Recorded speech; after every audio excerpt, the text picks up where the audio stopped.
ከሌዊ ወገንም አንድ ሰው ሄዶ የሌዊን ልጅ አገባ። ሴቲቱም ጸነሰች፣ ወንድ ልጅም ወለደች። መልካምም እንደሆነ ባየች ጊዜ 3 ወር ሸሸገችው። ደግሞም ልትሸሽገው ባልቻለች ጊዜ የደንገል ሳጥን ለእርሱ ወስዳ ዝፍትና ቅጥራን ለቀለቀችው፣ ሕፃኑንም አኖረችበት፣ በወንዝም ዳር ባለ በቄጤማ ውስጥ አስቀመጠችው። እህቱም የሚደረግበትን ታውቅ ዘንድ በሩቅ ቆማ ትጎበኘው ነበር። የፈርዖንም ልጅ ልትታጠብ ወደ ወንዝ ወረደች። ደንገጥሮቿም በወንዝ ዳር ይሄዱ ነበር። ሳጥኑንም በቄጤማ ውስጥ አየች። ደንገጥሯንም ልካ አስመጣችው። በከፈተችውም ጊዜ ሕፃኑን አየች። እነሆም ሕፃኑ ያለቅስ ነበር። አዘነችለትም። ይህ ከዕብራውያን ልጆች አንድ ነው አለች። እህቱም ለፈርዖን ልጅ ሕፃኑን ታጠባልኝ ዘንድ ሄጄ የምታጠባ ሴት ከዕብራውያን ሴቶች ልጥራልሽን? አለቻት። የፈርዖንም ልጅ ሂጂ አለቻት። ብላቴናይቱም ሄዳ የሕፃኑን እናት ጠራች። የፈርዖንም ልጅ ይህን ሕፃን ወስደሽ አጥቢልኝ፣ ዋጋሽንም እሰጥሻለሁ አለቻት። ሴቲቱም ሕፃኑን ወስዳ አጠባችው። ሕፃኑም አደገ። ወደ ፈርዖንም ልጅ ዘንድ አመጣችው። ለእርሷም ልጅ ሆነላት። እኔ ከውሃ አግኝቼዋለሁና ስትልም ስሙን ሙሴ ብላ ጠራችው። በዚያም ወራት እንዲህ ሆነ፣ ሙሴ ጎበዝ በሆነ ጊዜ ወደ ወንድሞቹ ወጣ። የሥራቸውንም መከራ ተመለከተ። የግብፅም ሰው የወንድሞቹን የዕብራውያንን ሰው ሲመታ አየ።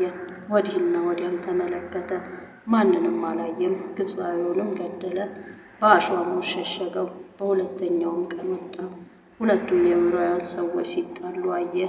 በዳዩንም ለምን ባልንጀራህን ትመታለህ? አለው።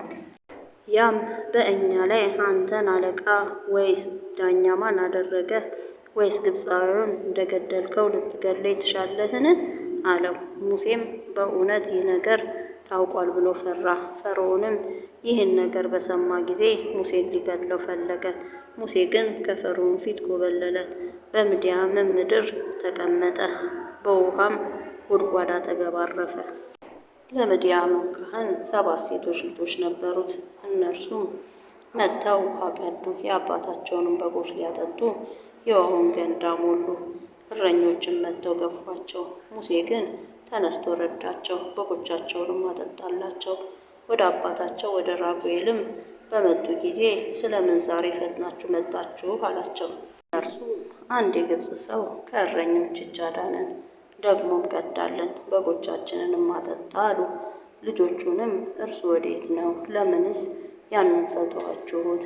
ጥሩት፣ እንጀራም ይብላ አላቸው። ሙሴም ከዚያ ሰው ጋር ሊቀመጥ ወደደ። ልጁንም ሲፓራን ለሙሴ ሚስት ትሆነው ዘንድ ሰጠው። ወንድ ልጅም ወለደች። በሌላ ምድር መጻተኛ ነኝ ሲል ስሙን ጌርሳም ብሎ ጠራው። ከዚያም ከብዙ ቀን በኋላ እንዲህ ሆነ፣ የግብፅ ንጉሥ ሞተ። የእስራኤልም ልጆች ከባርነት የተነሳ አለቀሱ፣ ጮኹ። ስለ ባርነታቸውም ጩኸታቸው ወደ እግዚአብሔር ወጣ። እግዚአብሔርም የለቅሷቸውን ድምፅ ሰማ። እግዚአብሔርም ከአብርሃምና ከይስሐቅ ከያዕቆብም ጋር ያደረገውን ቃል ኪዳን አሰበ። እግዚአብሔርም የእስራኤልን ልጆች አየ። እግዚአብሔርም በእነርሱ ያለውን ነገር አወቀ።